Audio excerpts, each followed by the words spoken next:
Então vamos recomeçar, né? Hoje vamos trabalhar o capítulo 2 do livro de Colossenses, nessa jornada ali na cidade de Colossos, na Ásia Menor, uma cidade que ela é muito nesse momento agora, que nós vamos nos sentir nesse momento, naquele lugar e naquele tempo, né? Então, nesse momento, qual é a realidade dessa cidade? É uma cidade que perdeu a sua força, né?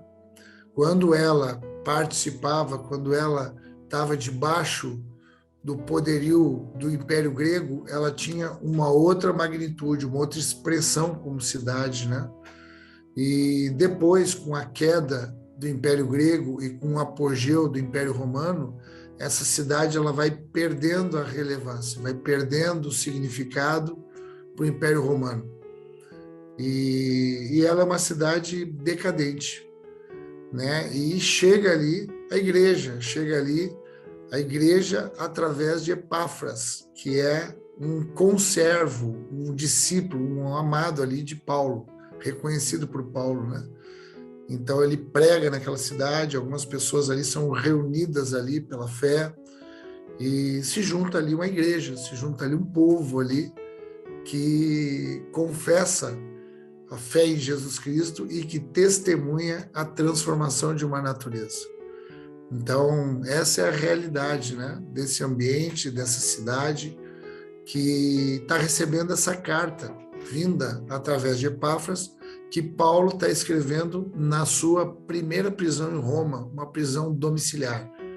Então, ele está levando ali uma carta, né, um estudo, uma orientação, um consolo, né? Ele não conhecia aqueles irmãos. Essa carta é enviada tanto para Colossos, como também é orientada para ser lida em Laodiceia, que é uma cidade a 15 quilômetros de Colosso, naquela região da Frígia.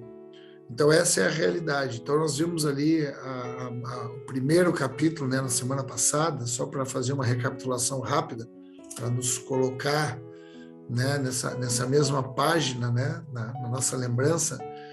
Nós trabalhamos ali a questão da suficiência, da supremacia que há em Cristo, né? Ele como primogênito de todas as coisas, como que nele foram criadas todas as coisas, nos céus, na terra, coisas visíveis e invisíveis, tronos, principados, potestades, tudo foi criado nele e para ele, porque aprove a Deus que nele, em Cristo, habitasse a plenitude de todas as coisas. Então, nós trabalhamos muito na questão da supremacia de Cristo.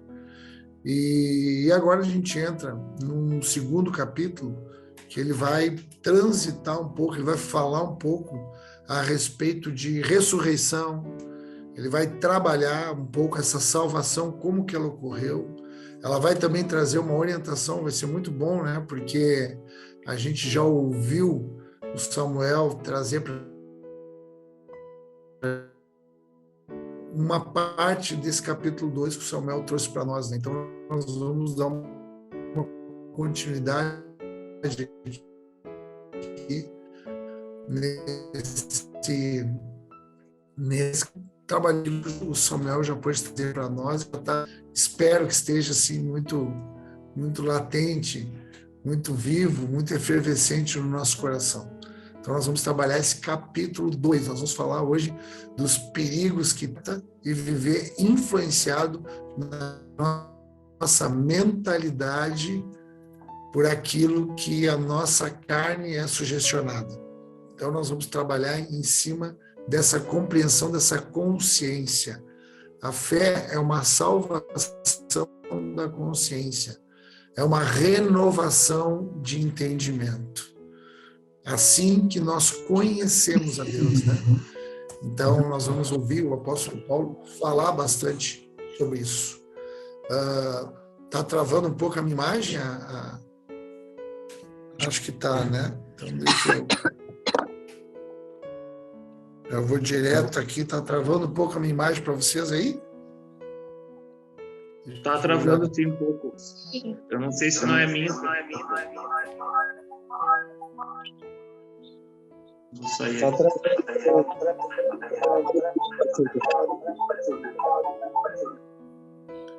Agora, melhorou? Sim. Melhorou agora para vocês? Alguém pode me dar um feedback aí? Melhorou. Melhorou. Tá Melhorou. bom, Cília, Anice ali. Agora eu não Melhorou. consigo enxergar todo mundo, mas a gente consegue aqui trabalhar pelo celular aqui, graças a Deus.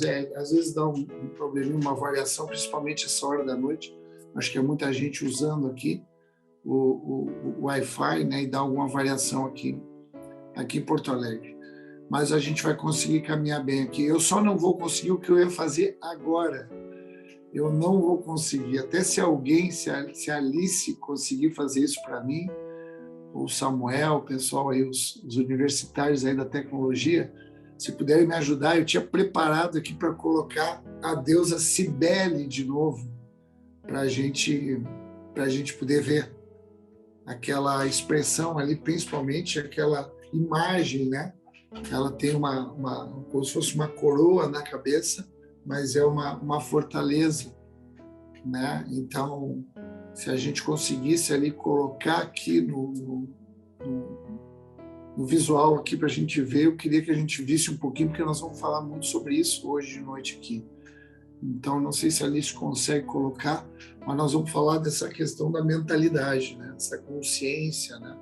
Como que isso é salvo, né? Como que nós éramos antes, por que nós estávamos mortos no nosso entendimento e como é que a gente ressuscita agora, né? Como é que é essa ressurreição do entendimento, né? Da mentalidade, né? Eu, viu? Falei para vocês que eles iam chegar quietinho, chegaram aqui, ó, viu? Ninguém ouviu nada. Tá aqui os meus guerreiros aqui. Então, se conseguisse colocar aí, Alice, não sei se tu está tentando colocar.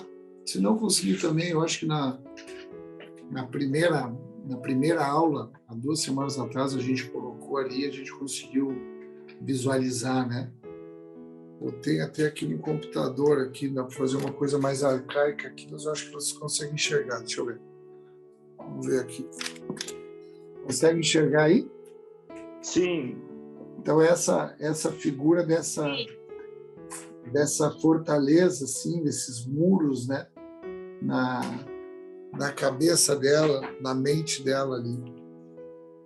E essa deusa, né, é uma deusa que ela é originada na Frígia, nessa mesma região, no tempo do apogeu grego, né, do helenismo. Então, essa deusa aí nasce, ela se origina ali naquele momento. E ela é uma deusa nomenclaturada ali como a mãe de todos os deuses, né? Como a mãe da natureza, né? Então, é uma deusa que ela trabalha muito a questão da fertilidade, né? Trabalha muito essas questões da mitologia, né? Da mitologia, que... pode colocar, Alice, eu acho que o pessoal enxerga melhor. Essa questão da mitologia grega, a Alice está colocando aí. Ficou pequenininho ali, mas eu acho que você consegue aumentar aí. Isso. Botar um pouquinho para baixo aí para aparecer. Isso aí, ó. Uhum. E ela, uma deusa muito conhecida no Império Romano, era a deusa Diana, né? A mais famosa, assim, no sentido da gente conhecer o falar dela ali, os Efésios, né? Tinha um templo ali que foi muito explorado até economicamente, mas na verdade a deusa que ela é mais preponderante no meio romano, essa deusa Diana é chamada pelos gregos de Artemis. É Diana para os romanos e Artemis para os gregos.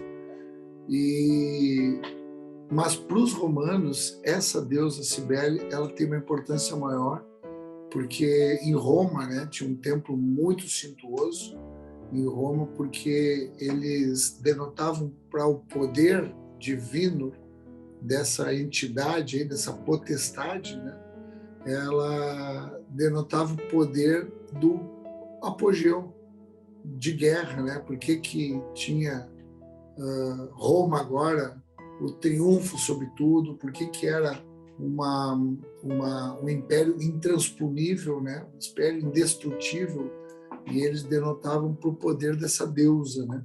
Que protegia, né, o Império Romano com aquela fortaleza. Mas, sobretudo, fala da proteção de uma mentalidade. E tem a figura de uma coroa, né? E também fala de um reinado, né? Fala de um governo, né, espiritual, né? Então, é importante porque a gente vai falar sobre isso hoje, como que isso se aplica na nossa vida e no nosso dia a dia, como é que isso pode se aproximar daquilo que a gente vive a nível de decisões, nós pensando a nossa mentalidade como o centro da intelectualidade, da onde começam os pensamentos para que se torne decisivo, para que as escolhas aconteçam. É um estímulo a partir de um pensamento gerado, que depois há estímulos ali neurológicos, né, neuroanatômicos, que chega no corpo e acaba se transformando numa atitude, num comportamento, numa conduta. Então, é uma cultura a partir de um pensamento. Amém, queridos? Então, fiquem com isso no coração, porque agora a gente vai ler esse capítulo 2 e depois a gente vai conversar um pouquinho a respeito dessas coisas.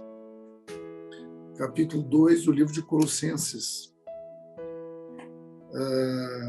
Então, ele termina o capítulo 1 dizendo que ele se esforça, se cansa para que seja eficiente o poder que opera nele. Então, ele finaliza assim: olha, eu me esforço, eu me canso. Lembra que ele falou das marcas, que ele completa os sofrimentos, né, de Cristo na vida dele, Paulo está dizendo, né? Ele está dizendo que esse é um esforço, é um empenho. Então, tem um esforço, um empenho da nossa parte. E começa o versículo 2 dizendo assim: gostaria, pois, que soubesses quão grande luta venho mantendo por vós. Ele está dizendo que ele mantém uma grande luta, uma batalha, né? Por eles, pela vida deles. Pelos laodicenses e por quantos não me viram face a face, para que o coração deles seja confortado e vinculado juntamente em amor, e eles tenham toda a riqueza da forte convicção do entendimento para compreenderem plenamente o mistério de Deus, Cristo. Então, olha como, presta atenção como ele fala do entendimento. Então, ele está falando da mentalidade, né? O entendimento, o conhecimento pleno, né? O Samuel falou muito de plenitude, né? Então, conhecimento pleno. Então, ele traz para a cabeça. Lembra que como é que se completa Efésios e Colossenses? Efésios fala do corpo e Colossenses fala Cristo como cabeça. Então, os mistérios de Cristo, versículo 3, em quem todos os tesouros da sabedoria e do conhecimento estão ocultos, ou seja, estão para ser revelados. Então, são mistérios que serão revelados, estão ocultos e que vão ser revelados. Assim digo, para que ninguém vos engane com raciocínios falazes. Então, ele está trazendo já simultaneamente, paralelamente, aquilo que vai ser revelado no entendimento, numa renovação do entendimento, num renascimento do entendimento. Ele traz também o paralelismo de uma outra estrutura de raciocínio, que é chamada sofismas. Nós vimos isso lá, né, em 1 Coríntios 2. As fortalezas ali, que as armas de esquerda não eram carnais, mas poderosas em Deus para destruir essas fortalezas. Lembram disso? Nós trabalhamos isso no primeiro dia. Então, ele diz para ter cuidado para que ninguém ganhe com raciocínios falazes, pois, embora ausente quanto ao corpo, contudo, em espírito, estou convosco, alegrando-me e verificando a vossa boa ordem e a firmeza da vossa fé em Cristo. Ora, como recebestes Cristo Jesus, o Senhor, assim andai nele. Nele radicados ou arraigados, né, enraizados, edificados e confirmados na fé, como tal fostes instruídos, crescendo em ações de graças. Cuidado que ninguém vos venha enredar com sua filosofia e vãs sutilezas, conforme as tradições dos homens, conforme os rudimentos do mundo, e não segundo Cristo. Portanto, nele habita corporalmente toda a plenitude da divindade. Então, no corpo de Cristo, ali está toda a expressão de Deus. Toda a expressão de Deus está no corpo de Cristo, que se visualiza na humanidade de Jesus. Amém, queridos? Então tem a humanidade de Jesus e o corpo de Cristo, que se enxerga em Jesus. No homem se enxerga o Cristo na vida dele. E, sobretudo, na mentalidade dele e nas decisões e como que ele andou aqui nessa terra. Versículo 10. Também nele estáis aperfeiçoados. Ele é o cabeça de todo principado e potestade. Nele também fostes circuncidados, não por intermédio de mãos, mas no despojamento do corpo da carne, que é a circuncisão de Cristo, tendo sido sepultados juntamente com ele no batismo, no qual foste igualmente ressuscitado mediante a fé no poder de Deus que o ressuscitou dentre os mortos. E vós outros que estáveis mortos pelas transgressões, aqui ele vai começar a falar do pecado, ele vai começar a falar da lei. Quando fala do pecado, vai falar da lei. Presta atenção nisso que ele vai começar a falar agora, que nós vamos discorrer mais adiante. Então, ele diz que esses que estavam mortos pelas transgressões e pela incircuncisão da vossa carne, vos deu vida juntamente com ele, perdoando os nossos delitos, tendo cancelado o escrito de dívida que era contra nós e que constava de ordenanças. Ou seja, o que ele está dizendo? Que havia uma acusação contra nós, segundo ele próprio tinha estabelecido como ordem. Amém, queridos? Então, Jesus estabeleceu uma ordem, ele deu uma ordem para Moisés, através daquela caminhada no deserto. Aquilo foi para estabelecer uma ordem, então ele estabeleceu ordenanças, que por não se poder cumpri-las, acabamos ficando condenados e culpados. Então, a partir disso, ele fala que esse escrito que era contra nós, que nos era prejudicial, ele foi removido inteiramente, encravando na cruz, despojando os principados e as potestades, publicamente os expôs ao desprezo, triunfando deles na cruz. Ninguém, pois, vos julgue por causa da comida e bebida, ou dia de festa, ou de lua nova, ou sábados, porque tudo isso tem sido sombra das coisas. Então ele está falando que todas essas coisas que algumas pessoas, alguns raciocínios e alguns ensinos traziam para que se fosse observado, ele diz isso aí era uma sombra, antes que aparecesse Cristo. Então aquilo não era a estrutura concreta, era uma sombra da estrutura, apontava. Tu passa, né? Tem ali a sombra, tu até vê, tá? Tem uma sombra ali que demonstra uma estrutura concreta, mas a sombra não é a estrutura, ela aponta para a estrutura. Então ele está dizendo que aquilo era uma sombra das coisas que haviam de vir, porém o corpo é de Cristo. Então perceberam aqui? Ele está dizendo, não, o corpo real é de Cristo. A lei era uma sombra. Então Jesus mostrou o corpo de Cristo. A sombra, que é o Antigo Testamento, que é a lei, ela apontava para o corpo de Cristo. Como que ela apontava? Ela apontava numa estrutura que perdoaria, uma estrutura de amor que seria capaz de anular toda a acusação, toda a condenação que viria por conta de uma impossibilidade de obediência àquelas ordenanças. Então, era impossível, ficou provado a impossibilidade ao longo dos séculos, ao longo dos milênios, de o homem andar em obediência naquilo que o próprio Deus tinha determinado. Dá para entender isso, queridos? porque aquilo ali só apontava para o homem perfeito. Qual é o homem perfeito? O homem cheio de amor, o homem que perdoaria. Por isso que ele nos perdoou. Ele eliminou, ele riscou tudo aquilo que estava contra, toda impossibilidade. Por isso que ele é o Deus do impossível. Toda impossibilidade que estava diante de nós, de andarmos em obediência, isso foi anulado. Nós vamos ver como que isso aconteceu. Versículo 18: ninguém se faça árbitro contra vós outros, pretextando humildade. Então, uma falsa humildade, né? E culto dos anjos, baseando-se em visões, infatuado, sem motivo algum, na sua mente carnal, e não retendo, algumas versões falam, e não ligado ao cabeça.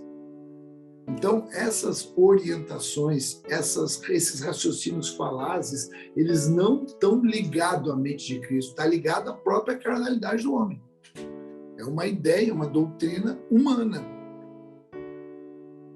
É algo que, porque não teve fé para conseguir enxergar aquilo que agora era concreto, ainda vivia nas sombras. Então, quando a gente fala de trevas, é gente que vive limitado de revelação. É gente que vive ainda nas sombras e não vendo claramente a figura daqueles cegos que enxergam. Amém, queridos? Essa é a figura daquele que enxerga. E enxerga o quê? Cristo agora, aquilo que se materializou. Então, na sua mente, ligado ao cabeça, do qual todo o corpo suprido, então tem alimento para o corpo. Né? Qual é o alimento para o corpo? É a palavra. A palavra é a seiva para o corpo. Né? A palavra é aquele alimento para o corpo. Então tem um cabeça. O corpo tem que estar ligado no cabeça. Né? E tem muita gente, muitos de nós ligados ainda àquela cabeça da escravidão, que faz uma imagem daquela deusa Cibele. Aquela figura, né, de mãe de todos os deuses, de mãe desses raciocínios falazes, mãe dessas filosofias, mãe dessas suas sutilezas, mãe desses rudimentos do mundo, mãe dessas tradições de homens. É aquela figura dos céus, né? Essa deusa. Por que ela é interessante a gente pensar sobre ela? Porque essa é uma figura de potestade, de principado. Mas aqui nós vamos ter a revelação que Deus fez com que Cristo fosse não só o cabeça da igreja, mas nós lemos aqui que ele é o cabeça também do principado e da potestade. Ou seja, ele está acima de todas as coisas, graças a Deus por isso.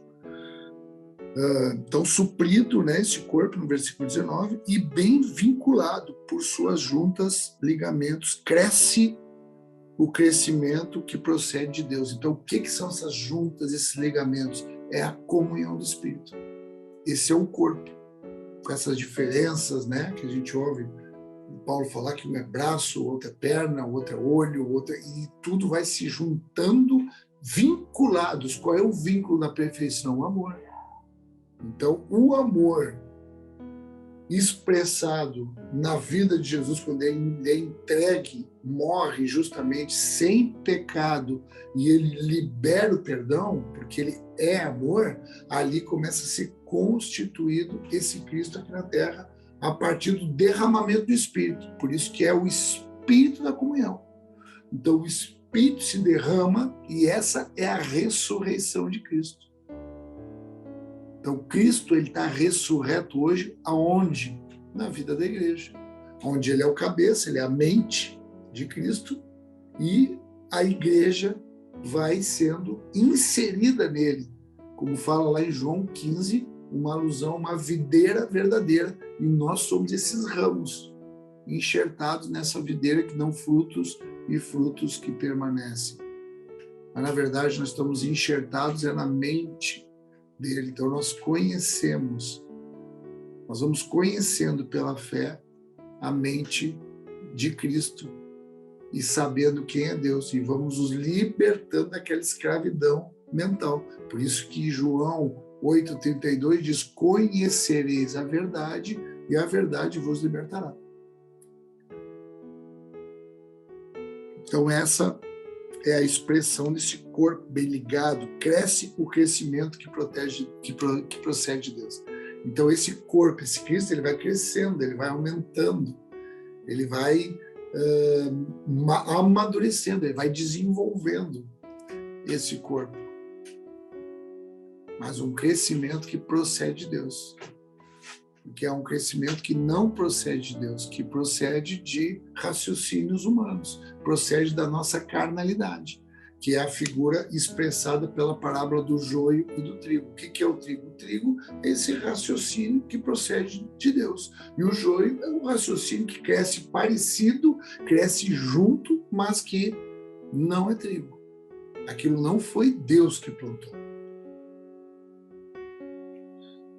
Versículo 20. Se morresse com Cristo para os rudimentos do mundo, lembra ali que nós vimos ali atrás, segundo os rudimentos do mundo. Então, rudimentos o que são? São origens, são elementos primordiais. São elementos que são primícias, são inícios. Então, no mundo também tem princípios. Há uma filosofia no mundo que vai sendo ensinada para nós e vai nos aprisionando. Então, morrestes por os rudimentos desse mundo, porque como se vivesseis no mundo, vos sujeitais às ordenanças. Não manuseis isto, não proves aquilo, não toques naquele outro, segundo os preceitos e doutrinas dos homens. Pois que todas essas coisas, com o uso, se destroem, são coisas perecíveis. Essas doutrinas, essas ordens de pode, não pode, faz, não faz, isso tudo são preceitos e tradições humanas que perecem, que com o uso, com o tempo, isso termina. Com o tempo se destrói. E o último versículo, no 23, diz: tais coisas, com efeito, têm aparência de sabedoria, como culto de si mesmo, de falsa humildade e de rigor ascético.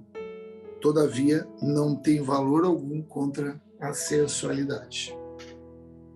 Amém, queridos? Então, a gente vai trabalhar um pouco nessa noite aqui a respeito, vamos trazer isso que Paulo está falando para os irmãos de Colossos, né? Esse cuidado que ele está trazendo, e está trazendo a supremacia de Cristo. Está trazendo aquilo que é realmente inicial, que é antes desse rudimento do mundo, porque é antes da fundação do mundo. Isso que esse mistério que estava oculto e vai ser revelado é antes da fundação do mundo. E esses que, pela fé, acessam essa mentalidade começam a ter os olhos descobertos. Revelação. O dia começa a aparecer. E o que ele enxerga? Ele enxerga a vida, os valores da vida. E ele começa a mudar, a partir desses valores modificados, ele começa a entrar nas ordenanças de Deus. Então, aquilo que ele não conseguiu obedecer de ordenança, e por isso ele ficou exposto à condenação e à acusação, porque é isso que acontece conosco.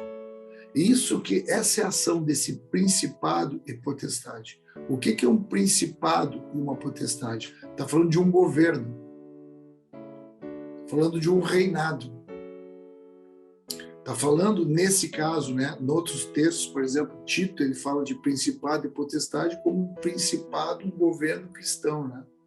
Romanos, né, Paulo fala de um principado que nós temos que obedecer às autoridades, fala de uma autoridade, né, humana. Mas nesse caso aqui, como também em Efésios, ele está falando principados e potestade como poderes das trevas. Governos das trevas. É isso que ele está falando. Então, tem esses principados que vão estabelecendo a partir dessas filosofias, dessas vozes, dessas falácias que vão convencendo,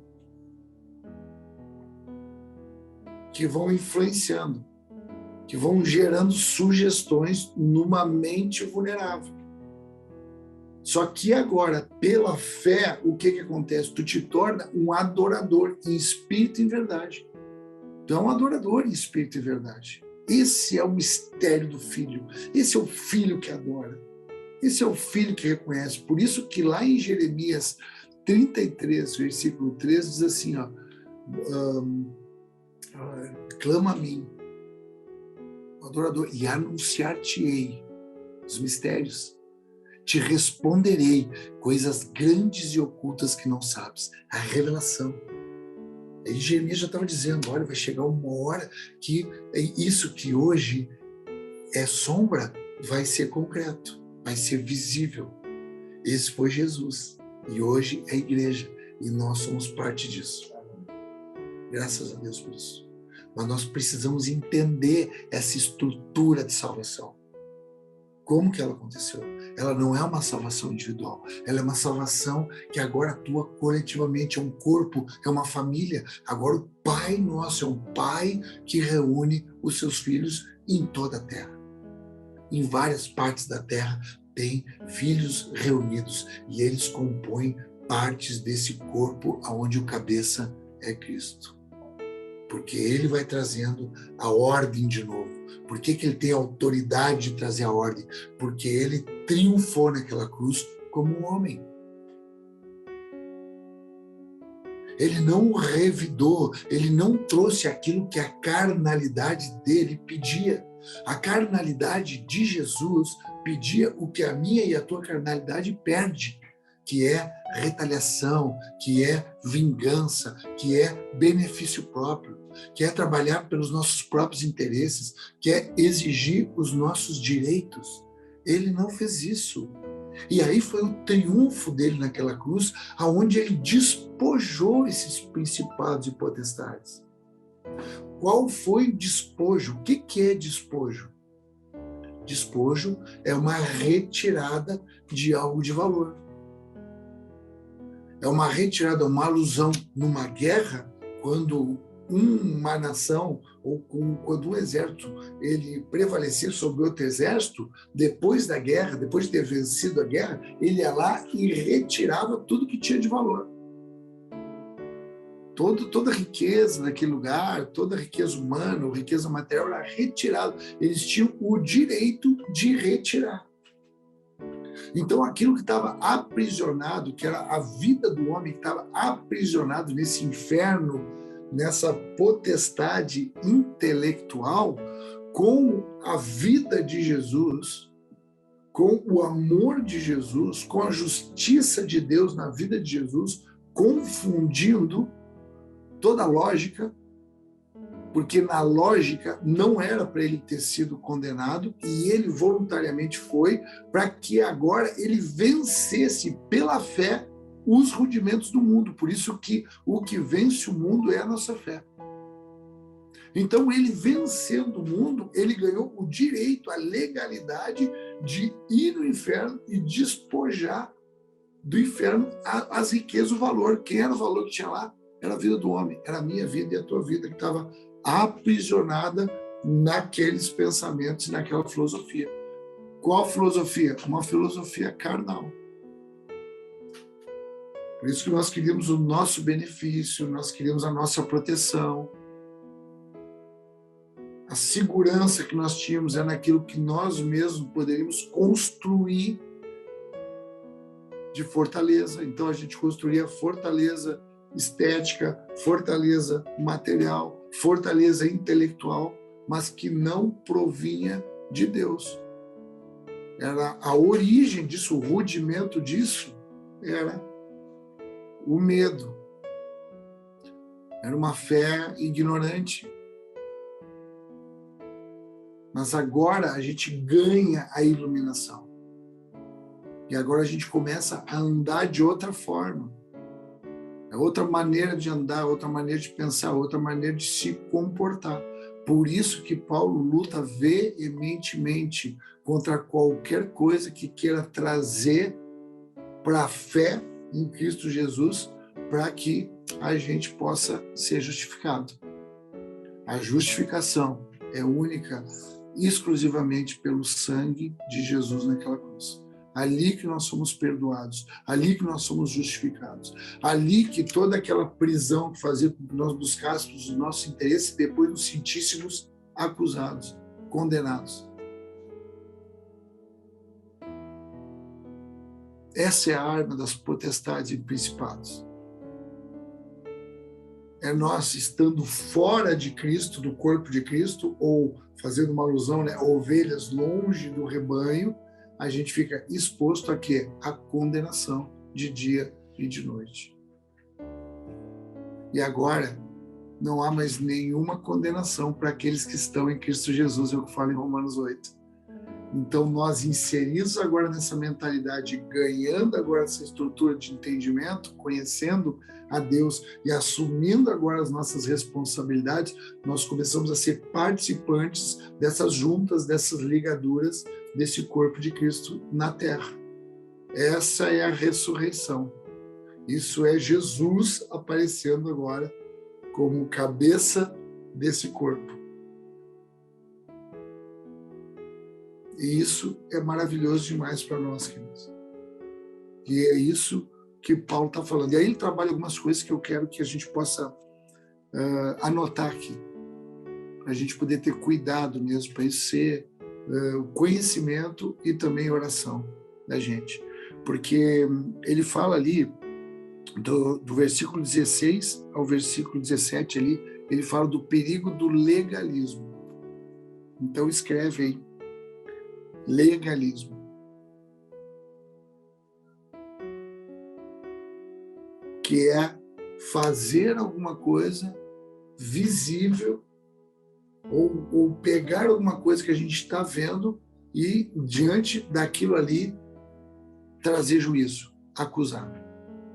Esse é o legalismo, ou se sente acusado ou acusa. E aí é onde nós nos perdemos, querido. Por quê? Porque a plenitude está em Cristo. Por isso que santidade não é não errar. Então nós todos, por isso que nós andamos confessando pecado. A gente tem falado muito isso, né, nos últimos dias. Nós nos confessamos pecadores. Porque quando a gente busca, pelo entendimento ainda equivocado, a ausência de erro, a gente vai estar exposto à acusação e à condenação mais uma vez. Aí esse principado e potestade atuam de novo. Porque a gente olha para coisas legais e a gente estabelece ali o que pode, o que não pode. Ah, não, esse é de Deus porque ele faz isso. Não, esse não é de Deus porque ele faz aquilo. Esse é o legalismo, isso é um perigo na nossa vida, para que a gente saia dessa estrutura de Cristo. E que a gente fique aí exposto nesse paralelismo aí, que é uma outra estrutura que não está condizente com a verdade, ou seja, fora da ordem. Saímos da ordem, saiu de Cristo, saiu da ordem. Então, a perfeição é estar nele, é estar no corpo, é estar na comunhão. Investir nos entranháveis afetos de amor, nos vínculos da perfeição que é o amor. Com os afetos, com os irmãos, com as pessoas. Então, o legalismo é um perigo, o legalismo. Porque o legalismo, ele não enxerga aquilo que se concretizou já em Cristo. Ele não enxerga o corpo de Cristo na Terra. Então, ele enxerga um irmão separado do corpo e aí ele aponta o defeito desse irmão. E ele não vê que, muitas vezes, esse irmão, com o defeito, ele está no corpo e tu está tocando não no irmão, mas tu está tocando em Cristo. É isso que o legalista faz. Então, é um perigo. Que o Senhor nos livre disso, que o Senhor nos ilumine mesmo, no entendimento, nos dê discernimento mesmo, para nós não andarmos dessa forma, voltando, né, para essa justiça humana, porque nós ressuscitamos agora com Cristo. E depois fala do misticismo. Então, se tem o legalismo, que é aquela coisa que tu enxerga, que é aquela coisa que tu vê, que tu aponta, aquilo legal, tu vê, tu aponta, ali tem também o perigo do misticismo. O que é o misticismo? O misticismo é tu colocar agora essa ordem carnal num ambiente invisível que dá uma impressão de espiritualidade. Esse é um outro perigo, é o misticismo, que fala ali do versículo 18 ao 19. Fala ali de um culto de Zan, baseando-se em visões, sabe a chamada profetada que a gente fala, né? Essa coisa que tem uma aparência ali de espiritualidade, uma palavra lançada, uma coisa assim, né, dos anjos, uma coisa assim espiritual, e aquilo ali é só uma expressão carnal. É a mesma coisa que o legalismo, só que num outro ambiente agora, um ambiente que dá uma impressão, dá uma aparência de espiritualidade. E às vezes nós estamos enganados e andando nesse ambiente. Por isso que a fé, ela precisa ser um raciocínio, ela precisa ser inteligente, ela precisa se fazer concreta. Por isso que nós trabalhamos a questão da teologia aplicada. Então, o outro perigo é o misticismo. E o terceiro perigo que eu quero trazer é o que fala do versículo 20 ao 23, que é o asceticismo. É tu ser ascético. O que é ascético? Ascético é aquele... eu falo de um rigor ascético, né? É uma expressão de algo que tu está fazendo e que tu cobra que os outros façam para que ele seja aprovado por Deus. Então, isso é um rigor, é um excesso nos sacramentos. Ele excede. É um rigor. Uma coisa é tu ganhar um comportamento ali que tem reverência. E outra coisa é isso se tornar uma cobrança, tanto para si quanto em relação aos outros. Então, esse asceticismo é um perigo. O ascético. Isso é muito também, é o legalismo, é o misticismo e é o ascético, o ascetismo. Que parece uma coisa, uma falsa humildade. E para finalizar agora, para entrar nesse ambiente de final, porque eu quero também ter uns minutinhos aqui para a gente orar, eu quero ter um tempo de oração hoje, porque a gente está falando de raciocínios, coisas mentais, coisas que têm que ser quebradas com armas espirituais. E uma das armas poderosas e espirituais é a oração. Nós vamos orar aqui nessa noite aqui juntos. Vamos guerrear aqui contra essas coisas. Vamos declarar aqui promessas do Senhor sobre as nossas vidas, sobre as nossas casas, sobre a igreja de Jesus, sobre o corpo onde o cabeça é Cristo. Porque no versículo 23 ele diz essas coisas, que é esse ascetismo, esse misticismo, esse legalismo, essas coisas que tu faz achando que pode ter uma pseudo-proteção, isso que pode daqui a pouco, tu acha que fazendo isso Deus te protege, que tu acha que fazendo isso tu ganha alguma coisa, que tu acha que isso aí não tem força contra a sensualidade, é o que diz aqui na minha Bíblia. E o que é a sensualidade? A sensualidade está ligada com o sentido, não está ligado com a sensualidade sexual, lasciva. Não está ligado com luxúria, está ligado com sentido. É alguém que anda conforme seus sentidos. Essa é a carnalidade. A sensualidade, ela é muito forte. Aquilo que a gente sente, os sentimentos da gente. A busca pelo prazer. A busca pela felicidade. A busca por aquela paz que é mais uma preguiça do que um ambiente de estrutura emocional plena no meio da guerra. Essa é a sensualidade. Então nós somos sensuais no sentido de expostos a uma sensibilidade dos sentidos. E nós queremos uma sensibilidade ao Espírito. A voz de Deus. Porque o cabeça é Cristo e a boca está na cabeça. E a palavra que sai da boca, ela vai alimentando todo o corpo, porque é a sustentabilidade do corpo, do corpo humano, né? Então, essa busca pela proteção, essa busca, porque assim como, irmãos, assim como nós estamos falando aqui de alguém que ressuscitou, pelo batismo. Qual é o batismo de Cristo? Qual é o batismo de Jesus? É a morte dele. Então ressuscita, um batismo ali na morte, uma ressurreição. Assim como há uma ressurreição, e a gente agora ganha outros entendimentos, outra iluminação, outros valores, aquilo que estava oculto, o mistério oculto, Cristo é revelado. Há um perigo também de uma ressurreição no sentido de tu estar agora enxergando as coisas e voltar para aquilo que era. Morrer nessa novidade de vida e ressuscitar naquilo que tu já tinha saído. Começar a perder capacidade de discernimento e começar a dar ouvidos e te submeter, te sujeitar àquelas vozes que tinham força quando tu era morto. Então Paulo está chamando muita atenção disso em muitos momentos das cartas dele. E isso é um perigo muito grande e é algo que ele é muito sutil.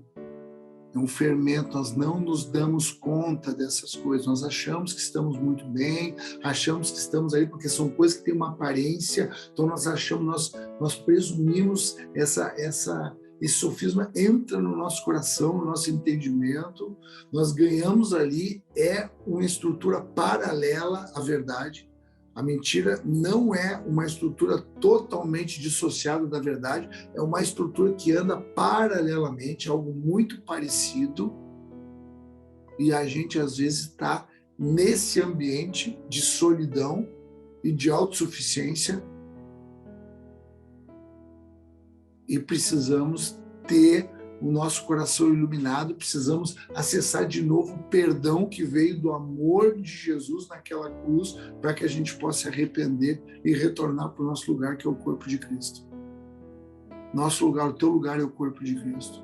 O meu lugar é o corpo de Cristo. Não há outro lugar para nós. E essa sensualidade, essa força carnal, ela quer nos levar para lugares de benefício próprio, para lugares de proteção, para lugares de uma pseudo-segurança que não há segurança. O que há é medo. Porque só há amor no corpo de Cristo. Não há amor fora do corpo. O amor é uma estrutura que compõe, é a identidade do corpo de Cristo. Deus é amor. O amor está ali. Fora do corpo não há amor. E onde não há amor, há medo. É onde há medo, a gente vai criando estruturas de defesa na nossa mentalidade que vão nos afastando da verdade. Aleluia. O escrito que estava contra nós foi removido. É preciso que a gente entenda isso nessa noite. Aquela culpa que era contra nós, que o próprio Senhor estabeleceu as ordenanças. Pense bem nisso. O Senhor estabeleceu a lei para que ficasse claro o que é e o que não é. A ordem, o que pode e o que não pode. E nós fomos encontrados culpados.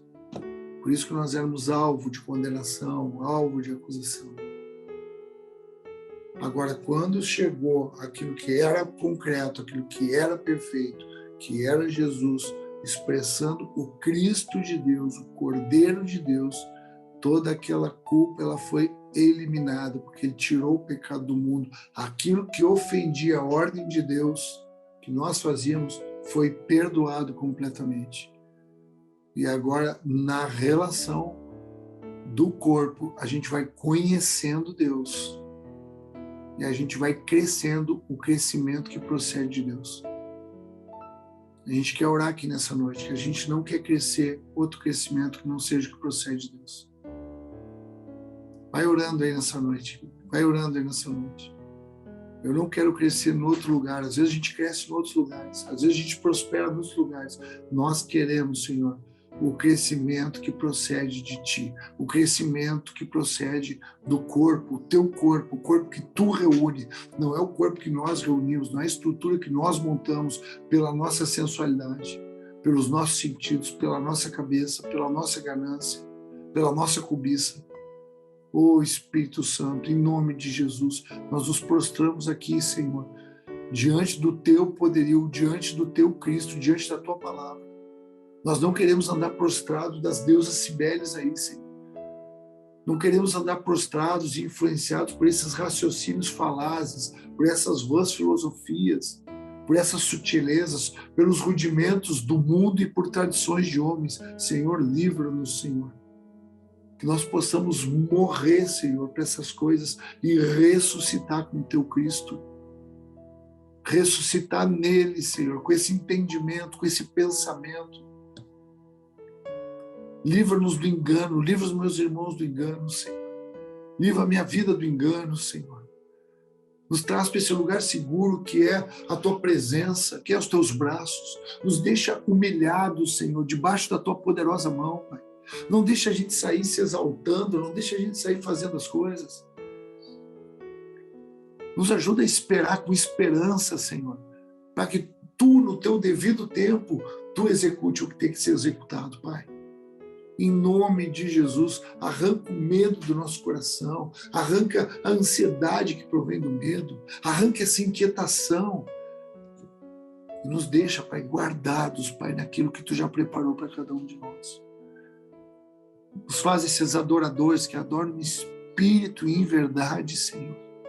Em nome de Jesus, Pai, que oram em espírito em todo o tempo, que discernem, que andam nele. Em nome de Jesus, Pai.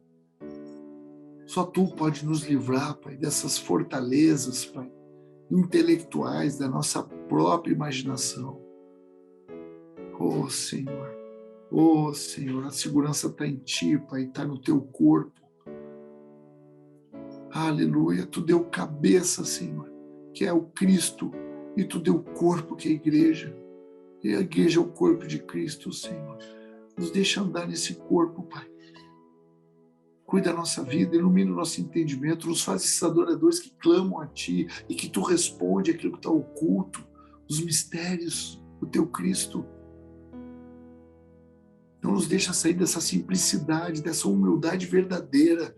Não nos deixa viver uma falsa humildade, uma falsa piedade, aquilo que é só aparente. Cuida do nosso coração, livra o nosso coração do legalismo. Livra a igreja do legalismo, Pai. De trabalhar essas coisas que são visíveis, Pai, e que geram acusação, que geram culpa, coisas que Tu já levou naquela cruz, Senhor. Em nome de Jesus, Pai. Livra-nos do misticismo, Senhor. Esse ambiente que parece que é espiritual, mas que não traz a Tua revelação, traz carnalidade, traz ensino de homens, Pai. Nós queremos viver os ensinos do céu, a sabedoria que vem do alto, as Tuas ordens, Pai, aquilo que Tu ordenou e aquilo que Tu ordena. Em nome de Jesus, livra do ascetismo, Pai. Essa maneira ascética, religiosa, essa maneira rigorosa demais, Senhor. Nós não queremos viver também o liberalismo, mas também não queremos viver esse rigor ascético, Senhor. Oh, Senhor, é só contigo que nós conseguiremos andar nesse caminho estreito, nos livrar dessa linha tênue, Pai, que separa aquilo que é daquilo que não é. É só a Tua palavra que pode separar dentro de nós, porque a Tua palavra é como uma espada de dois gumes que separa aquilo que é daquilo que não é. Que eu e os meus irmãos, Senhor, eu e os meus irmãos que estamos aqui nessa noite aqui, Senhor, para Te louvar, para Te adorar, para elevar o Teu nome, Senhor. Que nós sejamos aqui, Pai, participantes do crescimento que procede de Ti. Em nome de Jesus. Em nome de Jesus. Que diminua, que nós venhamos a diminuir, que o orgulho diminua, que as nossas razões diminuam, que a soberba diminua, que a independência diminua, que o medo diminua e que Tu cresça, Senhor, com todas as Tuas virtudes em nós. E que nós, ligados nesse lugar, possamos crescer o crescimento que procede de Ti. Muito obrigado, Senhor. Muito obrigado, Senhor. Aleluia.